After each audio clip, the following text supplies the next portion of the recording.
Hi friends, today I am going to review the book, Your Money and Your Brain, How the New Science of Neuroeconomics Can Help Make You Rich by Jason Zweig. Economics and the Brain. Much of the conventional wisdom about investing is erroneous. It suggests that investors are rational analysts who work hard to understand the probable performance of their investments. The assumption is that the harder you work and the more you understand, the better you will do. In fact, ample evidence shows that knowledge, understanding, and hard work do not necessarily correlate with investing success. Even Nobel laureates, who understand perfectly well the economic logic of investing, often are not successful investors. Success requires more than knowledge, reason, and study. Avoiding whatever felt like a loss probably helped keep our ancestors alive. The human brain does not make financial decisions strictly on the basis of monetary gains and losses. Other factors are at work, including surprise, happiness, fear, risk, greed, intuition, emotions, and perceptions. Emotions are not the enemy of reason. They are necessary and helpful, provided that investors know how to use them. Knowledge and emotions. The popular notion that everyone has two brains has some truth. But the distinction between right and left brain is not as crucial as that between a lower and an upper brain, or reflexive and reflective brain. One of the clearest signals that you were wrong about an investment is having a hunch that you're right about it. Reflexive. The reflexive system, which is primarily headquartered under the cerebral cortex, integrates numerous processes and directs attention to things only when they present a significant threat or opportunity. Reflective. The reflective system operates in the prefrontal cortex, the part of the brain you use to analyze and plan. There may be nothing across the entire spectrum of human endeavor that makes so many smart people feel so stupid as investing. To use both parts of your brain appropriately as an investor, heed these tips. Trust your feelings. If instinct warns you against trusting someone, pay attention to it. Intuition allows you to process behavioral cues that logical analysis may miss. Don't select a financial advisor who doesn't click with you, but make sure you do all of your homework on advisors who do, checking their credentials, background, and references. Understand your reflexes. In certain circumstances, your emotions and reflexes will be powerful, such as extreme bull or bear markets.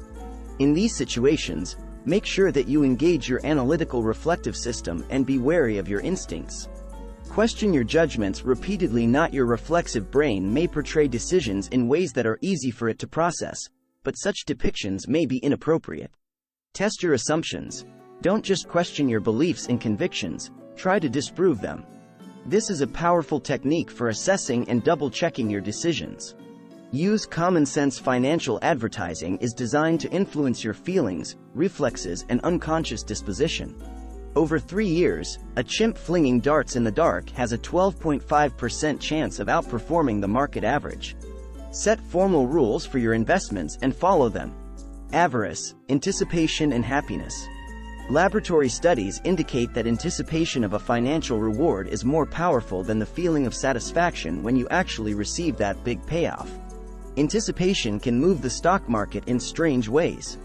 For example, when a company announced that it had begun to sequence the human genome, its stock soared in anticipation.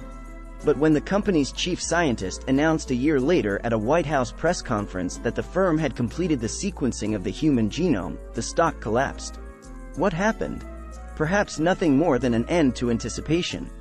The sad fact is that those who can least afford to lose the little money they have are most prone to put it at high risk. The short word for eager anticipation of financial rewards is greed. To manage it, temper your anticipation with the knowledge that nothing is certain in the market. Be skeptical about people who promise sure things. If you had a lucky strike in the market, don't expect another. Don't attempt to recapture the feeling of euphoria. Buy stocks only where you understand the business. If you must gamble, set firm limits on what you risk. Know what cues trigger your greed. Reading the financial news and constantly checking stock prices may keep you too excited for your financial good. Carefully think through any investment decision and always reconsider before it is irrevocable. Reflexive decision-making is disastrous in the market. Money doesn't buy happiness, but happiness can make you richer. Contentment stems more from doing things than from mere possessions. Do what makes you happy. Forecasting. Many people believe that if they do their homework, they will be able to predict stock performance. They're wrong for 3 reasons. First, the market price for any stock represents the collective decision of millions of analysts, investors, and pundits. The market is, for the most part and in the long term, correct in its aggregate judgment. The market price has already taken everyone's predictions into account. Second, transaction costs and taxes can erode your profits, so even if your hunch about a stock is correct, playing it can be expensive. People often forget how far a stock has to rise to compensate for these costs. Third, market prices move randomly. Perceived patterns are in the eye of the beholder, not in the market. The more closely the analysts agree on what a company's earnings will be, the worse the stock will get walloped if the actual numbers fall short. These 3 points are true, yet people find it difficult to invest accordingly. The human mind, automatically and uncontrollably, looks for patterns. People seem to have an innate aversion to randomness. But you can cope with the disconnect between what is and what ought to be if you control what you can control and do not attempt to control what you cannot control. You can control your goals, risks, preparations, transaction costs, taxes, and conduct. Establish an investment discipline, such as investing a monthly amount, to prevent you from making whimsical decisions based on hunches or predictions. Demand evidence to support any decision, and practice investment strategies on paper for at least a year before betting any money on them. Always determine your investment's reasonable, expected long-term results. Don't be persuaded by random good fortune. Know the difference between correlation and causality. Just because 2 events coincide does not mean that one caused the other. Take a break now and then.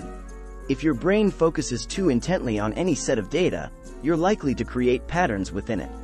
Look away and then look back. Overconfidence. Research indicates that people place a greater degree of confidence in their capabilities than the facts justify, and they may exaggerate success and minimize failure. Moreover, people are likely to trust the familiar. In experiments, researchers exposed people to nonsense words or unfamiliar symbols, and found that they tended to have favorable feelings about those they heard or saw most frequently. The more vivid and easily imaginable a risk is, the scarier it feels. Human beings are also susceptible to the illusion of control. Studies of brain activity indicate that the appearance of control makes people more comfortable than a lack of control, even when the apparent control is meaningless. People also tend to be more comfortable with a random choice that they make themselves than with a random choice somebody else makes for them. Although no difference exists in terms of results or mathematical probabilities between 2 random choices, people prefer their own. Correlation is not causation. Familiarity, overconfidence, and an illusion of control can mislead investors. To avoid these pitfalls, admit what you don't know. Follow the example of Warren Buffett and ignore investment proposals that you do not understand. Discount your expectations of financial gain, and magnify your estimates of probable losses, to minimize the risk of overconfident decisions. It's impossible to invest without making mistakes, but it is possible to stop kicking yourself when you make them. Diversify away from the stock of your employer. Diversification is your best protection against market disaster. Don't buy a stock just because you know a company's products. Be realistic. Don't kid yourself. Consider how well others have done. Are you so much better than the average investor that you can realistically expect 2 or 3 times the returns?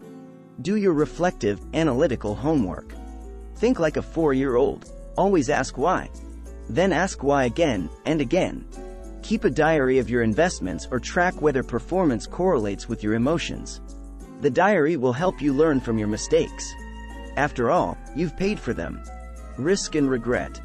People who base their investment decisions on what they suppose their risk tolerance to be may go awry for 3 reasons. First, many people have no idea how much risk they can really tolerate, and when price volatility hits, they may bail out of an investment at the worst possible time. Second, risk tolerance is not constant. It can vary from time to time and from activity to activity. Animal experiments suggest that risk aversion is deeply rooted. From insects through primates, a bias exists towards small but sure rewards instead of large but uncertain ones.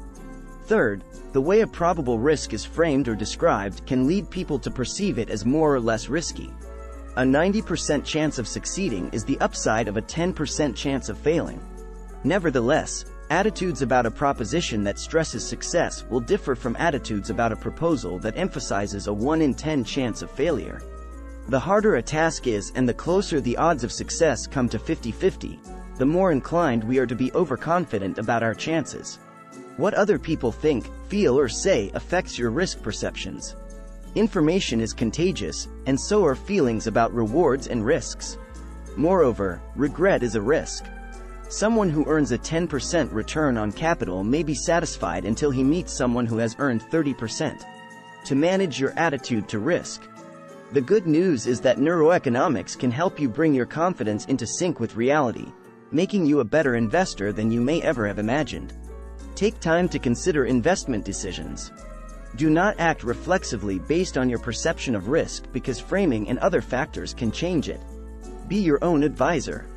Before making a definite financial decision, ask yourself if you would recommend that course of action to someone else who relied on your advice and trusted you.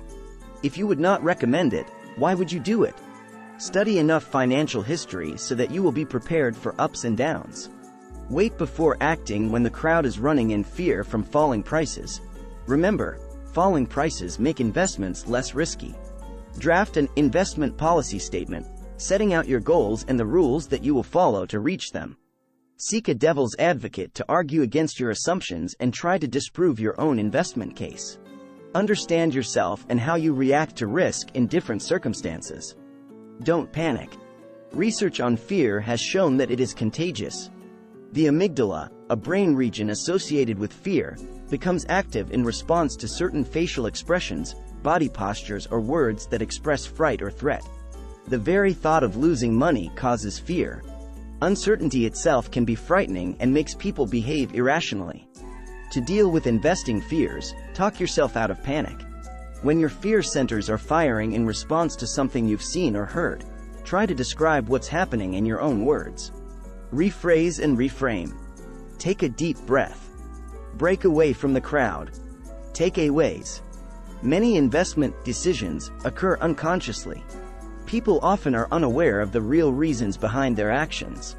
Reflexes that ensured survival for your evolutionary ancestors can kill you in the financial markets. Yet, you cannot prosper without them. People have a reflexive brain and a reflective brain. They are not left and right brains, but above and beneath brains. Although the stock market is random, evolution has designed people to see patterns where they don't exist. Your neurons fire when you are surprised or afraid. To calm your reflexes, take a breath or a break. Think about something else. Anticipation of financial rewards, also known as greed, stimulates more neural activity than actually getting a big payoff. Some professional investors use their feelings as reverse indicators, buying when they feel pessimistic, selling when they are optimistic. If you enjoy our content and would like to stay updated with our latest videos, please like, share, and consider subscribing to our YouTube channel. Your support means a lot to us. Thank you so much for watching.